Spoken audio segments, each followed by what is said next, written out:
She used to be a marathon runner. She has a background in physical therapy and epidemiology, and she's a Fulbright research scholar. I'm sitting here at the Dean's Corner today with Dean Maura Iversen. Maura, thank you so much for joining me. Oh, thank you, Lindsay. I want to talk about you first. Let's talk about your background. Okay. Tell us a little bit about you. I'm a Boston native. I actually grew up in the city of Newton. My parents have Irish roots. My mom came from Glenamaddy.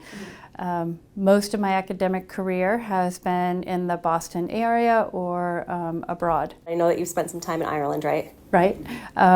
So one of the universities I used to work at had a campus in Dingle, Ireland, so would be there quite often.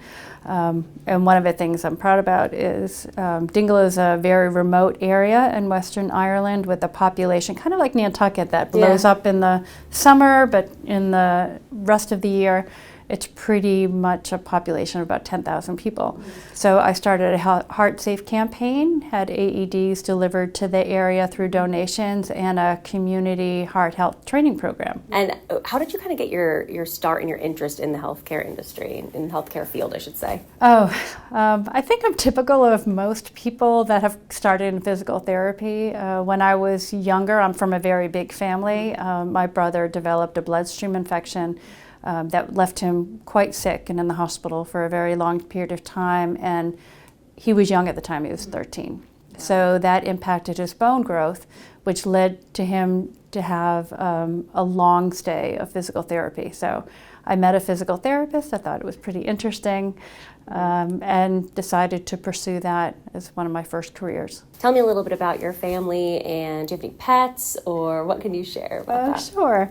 I have 2 children now, a daughter Christina and a son Eric.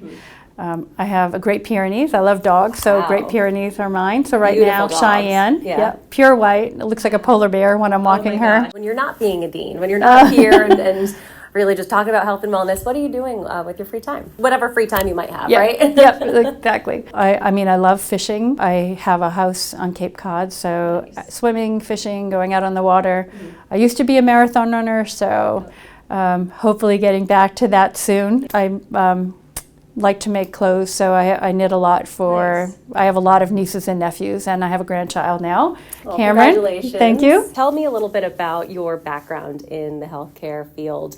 We talked about you really formed a passion for physical therapy, so is that where you started? Yes, so I started in physical therapy, began in cardiopulmonary and then neuro. For a while I was the only therapist at the Dana-Farber Brigham. And that was difficult as a young adult, 23, 24, where at that time most patients didn't survive. So if you were coming to the Farber, your survival rate was very low. So I did that for a year or 2 and then worked in the NICU with premature babies, and that was great. And I must say, working in the NICU, I really learned to interact well with nursing staff and enjoyed the interprofessional team approach. And then I won an opportunity to work in Denmark, and that really changed sort of my focus into more of rheumatology. So I got my master's in public health and then applied to the doctoral program at Harvard in epidemiology and behavioral science. I've always been interested, maybe from my time in the NICU, of the patient as a whole person and the attributes, the social determinants of health that influence their health. So I began switching my research to behavioral strategies combined with exercise in order to promote patient health and wellness. We're surrounded by all of your awards. There's so many recognitions here in your office of your work. What's that feel like to have done this research and to have been recognized in this field for all of this? The awards part, it's kind of fun just because they make kind of glistening, they're in the window. Yeah, especially in the windows, yeah. I think the most rewarding part for me is the accomplishments of my students. So I have students who are full faculty in Canada and Sweden and Denmark. And I have students still that will reach out to me and say, I am thinking of being promoted to professor, like who should I be contacting and what can I do? So that part is more rewarding for me, my continued connections with my students. I definitely want to talk about our students here at Johnson & Wales, but before I get there, let's talk a little bit more about the healthcare field and how it's evolving so much with technology. How are we keeping up with that evolution? Yeah, students nowadays need to learn different communication styles than I did, because sometimes you'll be one-on-one with the patient, sometimes you'll be virtually communicating with the patient. Obviously, there are issues around privacy, so when you're connecting with the patient on telehealth, who's in the room and have you gotten permission for that person to be there while you're speaking? It's more complicated. I also think it's challenging for students because there's so much information available on the web and not all of it is vetted.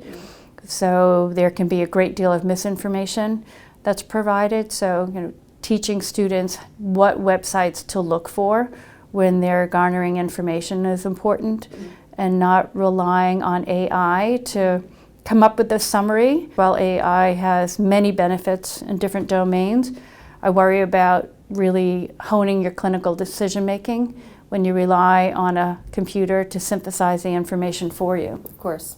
So can we talk about the really hands-on experiences that students in our College of Health and Wellness get across, running the gamut from a new announced doctor of physical therapy to our MPH to our new nursing facilities? We're very fortunate to have a number of new programs that have launched since I've been here. Within the nursing program, there's a nursing skills lab, so students are pretty much hands-on from the moment they walk in the door.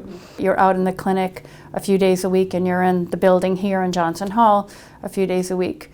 We have a high-fidelity simulation center that we share across the college, so our incoming PT students in June will be joining PA, nursing, OT in the simulation center for bedside care delivery, but we can also convert the space into a home space, so we could be looking at home safety and care within the home. The DPT program is busy attracting and recruiting students. I hope JWU students will think about that as a career. It is a love of mine, I must admit. The MPH program, which we have a wonderful track record with our bachelors of public health students. We've just applied for accreditation through CEF, so that's their accrediting body.